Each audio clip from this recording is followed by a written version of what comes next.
రైవాడ గ్రామంలోని శ్రీ ఎరకాలమ్మ తల్లి ఒడ్డు పండుగ మహోత్సవాన్ని మంగళవారం కాణిపాకం వరసిద్ధి వినాయక స్వామి దేవస్థానం ట్రస్ట్ బోర్డు డైరెక్టర్ చల్లా కృష్ణవేణి, టీడీపీ మాజీ జిల్లా ఉపాధ్యక్షుడు చల్లా నానాజీ ఆధ్వర్యంలో గ్రామస్తులు ఘనంగా నిర్వహించారు.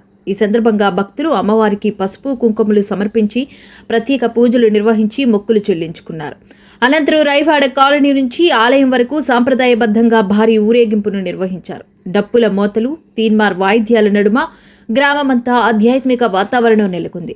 డీజే సౌండ్లకు యువత ఉత్సాహంగా నృత్యాలు చేయగా భారీ బాణసంచ ప్రదర్శనతో పండుగ వేడుకలు మరింత వైభవంగా సాగాయి.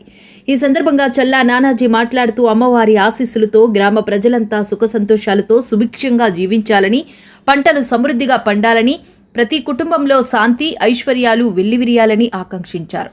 అమ్మవారి కృపతో ప్రజలకు సేవ చేసే అవకాశం లభించడం, కాణిపాకం వరసిద్ధి వినాయక స్వామి దేవస్థానం ట్రస్ట్ బోర్డు డైరెక్టర్గా సేవలందించే బాధ్యత దక్కడం తన పూర్వజన్మ సుకృతమని చల్లా కృష్ణవేణి పేర్కొన్నారు.